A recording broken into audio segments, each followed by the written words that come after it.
నిన్ను బావా అని పిలుస్తా. నువ్వు నన్ను అనసూయ అని పిలవాలి. కాదు కాదు అను అనాలి. అరేనా చెప్పు.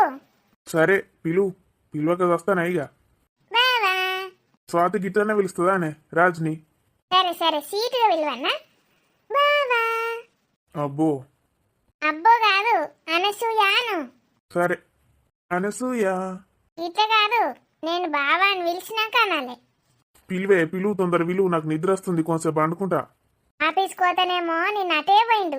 నిన్న నిద్ర పోయినావా గట్లనే? ఆఫీస్లో వంట వేంది? ఇంట్లో ఉంటాడు కొద్దిసేపు ముచ్చట పెట్టమంటే పెట్టనే నాతోటి. నా కొడుకు కోడలు చూడు ఎంత మంచిగా ముచ్చట్లు పెట్టుకుంటాను. అక్కడ ఆఫీస్ ఎగ్గొట్టి మరీ వచ్చిండు నా కోడల కోసం. ఊకే కొడుకు కోడలు అని ఎందుకంటున్నావే? దిష్టి తగులుతుంది వాళ్ళకి అట్లా నాకు. అమ్మా జిట్టు తగులుతుందా? అవు ఊకనద్దు. అనా అయితే అన బావా. అనసూయ. ఇప్పుడు బావా అంట. అను అను బావా అను. గట్ల వీళ్ళకు నాకు సిగ్గైతుంది. నీ సిగ్గును సీమలెత్తుకపోను. నువ్వే విలువమంటివి కానీ మళ్ళా పిలువకంటావు. పో బావా. మిట్ట మధ్యాహ్నం నట్టింట్లో కూసున్నాం, పిసపిస ఎందుకు ఎత్తానవే?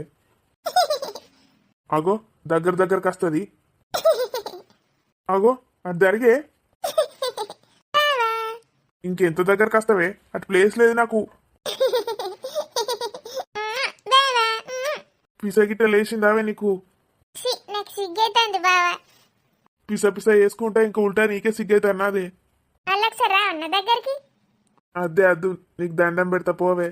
అర్థమైందా? నన్ను ప్రేమగా పిలిస్తే నేను ఎట్లా చూసుకుంటాను నిన్ను? అర్థమైందే. ఏమర్థమైంది? నేను ఇంకోసారి ప్రేమగా విలువద్దని.